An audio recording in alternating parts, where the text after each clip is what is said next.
عبد اللي يثبت حسب المعلومات اللي تم تقديمها انه الانتحاري اللي قام بتفجير الحافله نتاع الامن الرئاسي احنا تويكا في حي الجمهوريه المنيهله تقريبا في المكان اللي يقطن فيه حسام العبدلي. احنا بين ولاد حومته وبين جيرانه، حبينا نفهموا شكون حسام، علاش قام بعمليه كما هكا، شنو هو الدافع، شنو هو اللي يخلي شاب من عام 1988 يقدم على عمليه كما هكا. باش نحكيو مع ولاد حومته، لكن احنا تمكنا من بعض المعلومات الاوليه انه الحومه هذه اللي يسكن فيها حسام فيها زاده ضحايا وشهداء من الامن الرئاسي اللي توفاوا البارح.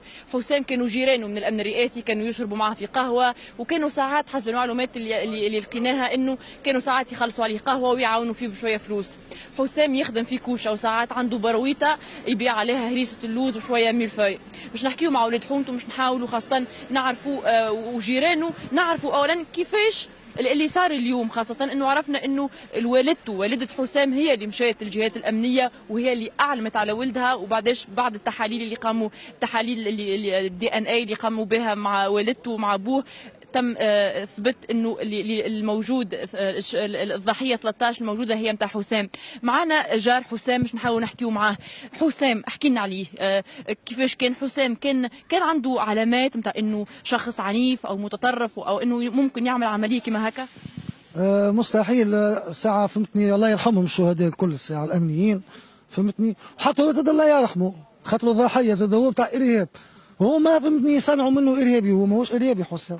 حكينا لحسام في حوم. حسام عاقل، حسام مصلي على النبي عليه، ولد عائله متربي. حسام فهمتني ما كانش هكا، والله يصلي ومن بعد داروا به الله اعلم، مش عباد ردوا هكا، ما كانش هكا يا حسام، ردوا منه ارهابي، صنعوا منه ارهابي مستحيل. ويجيبوا اي واحد يسالوه في حي الجمهوريه كبير صغير كان يقول لك على حسام يجي ارهابي هذاك، ولا تتوقع منه باش يفرقع روحه هذاك، مستحيل، يخاف من روحه. كيفاش كنتوا عايشين مع حسام؟ شنو كان يحب؟ كيفاش كنتوا معاه؟ حسام يحب النادي الافريقي، يحب الكوره، يحب الناس الكل. حسام كان زبرات، ايش تحب نحكي لك؟ كان يسكر والله يصلي صحيح، في يتابع عليه ربي. مي هي صارت فاجعه، ما كان حتى واحد يتوقعها وكها. انت حكيت على والدته وعلى والده وعلى خديجه هي وعمل هادي، يعني ناس طيبه، عباد عياشه زويوليه، كانوا كارين الدار هذيا، يعني انا يعني مازالوا كشروا تراب وبنوها يعني راه وكتاق الثاني تاق حسام هذاك. مش نحكيو مع جار واحد اخر، مش يحكينا على والدته اللي مشات هي للجهات الامنيه ويعني يعني وخبرتهم على ولدها. كيفاش والدته مشات يعني للجهات الامنيه؟ علاش مشات؟ شنو اللي خلاها تمشي معناها؟ باهي، اول حاجه نترحموا على الشهداء اللي ماتوا، ونترحموا زاد على حسام. يمكن تو برشا عباد يغزروا له كارهابي وما يستاهلش الرحمه وكذا. بالنسبه لنا نحن طفل صغير وغروا به.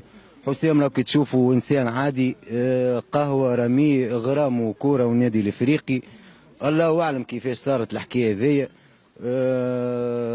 والدته اللي مشات للجهات، والدته اللي نعرفوه نحن، كونه والدته هي اللي مشيت للحاكم، قالت لهم راهو ولدي عنده جمعه معناتها ما روحش للدار وكذا، اعطتهم معطيات نحن ما نعرفوهاش، هزوا بالتحليل الاديان عرفوها معناتها اللي حسام هو اللي قام بالعمليه هذه. نحكيو مع بقيه جيران حسام. يعني حسام احنا باش نمشيو بعداش نشوفوا القهوه اللي يقعد فيها. انتم كيفاش تتعايشوا مع حسام يوميا؟ حسيتوا عليه مؤخرا تغيير في سلوكه والا؟ احكينا معناه. ولا بالنسبه لي انا كجار فهمتني، ولا حسام معناتها طفل عادي يمشي القهوه يمشي يدور، في بالي بيه تو عنده قرابه العام اللي بدا يصلي، وما باقي الكومبورتمون نتاعو عادي على الاخر، معناها يمشي يصلي صح السلام على ولاد الحومه، ما عندوش مشاكل مع الجيران نتاعو. ما حد ما كان يتوقع اللي كان باش يعمل حاجه كيف كيف يبان يصلي كيما العباد الكل، معناها العباد الكل تصلي لاباس عليها، فهمت؟ في باليش انا حسام باش يصلي.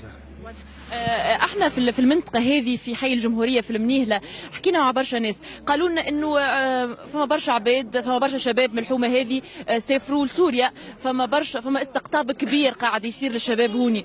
نحب نحكي معاك علاش المناطق هذه، علاش الضواحي هذه يكون سهل استقطاب الشباب فيها؟ شوف اخت، السؤال هذا بالنسبه لي انا سؤال يخرج منه جواب واحد، نسال العباد ونسال المتفرجين والعالم جمله، علاش ما فماش ارهابي من المنار؟ علاش ما فماش ارهابي من منزه؟ علاش الرياب كان من لحوم شعبيه، زاد راهي لحوم شعبيه بالنسبه لحومتنا حي الجمهوريه راهي ماهيش تخرج في الرياب، راه هذه اول حاله عنه كيما هيك تشوف كيما نقولوا اليوم عندنا ولد حومتنا في الرئاسه مات اللي هو زاد اللي قام بالعمل زاد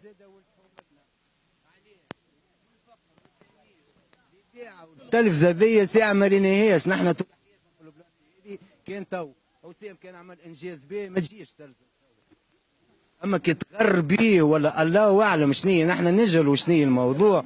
هاك ريت معناتها شوفونا طلوا علينا شوفوا العباد باش ما تتكررش، باش ما يزيدوش كيما يقولوا نحن يغروا.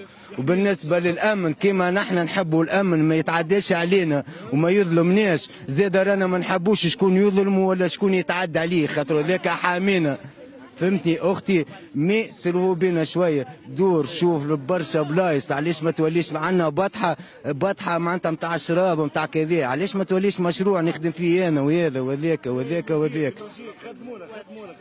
نكمل ناخذ اصحابك باش نكملوا نزيدوا نحكيوا مع اولاد الحومه جوست شويه بركه خويا خلينا نحكي باش نكملوا نحكيوا مع اولاد الحومه جيران حسام يعني برشا عباد تحب تحكي برشا حاجات وفي نفس الوقت برشا ناس قالوا لنا راهي حومتنا ماهيش ما نحبوش يسلق فيها الارهاب ولا يسلق فيها المشاكل. معنا واحد اخر هو جار حسام ولد الحومه باش تكمل تحكينا. تفضل. انا باش نكمل نحكي خاطر المنطقه هذه بالذات معناتها شهدت برشا حاجات جاو لمن اول حاجه صار نحب نبلغ القضاء لمن يشدوا القضاء يسيب، هذه الاولى. ثاني حاجه التهميش الفكري التهميش المعنوي للشباب في تونس، مشكل الحومه ذي الحومه الشعبيه الكل تهميش معنوي ومادي، فقر، بطاله، عدم التوعيه، مراكز الثقافيه فارغه، مراكز الشباب فارغه، ما فماش استقطاب ثقافي وشبابي للشباب هذيا اللي نجر عنه العمليات هذيا.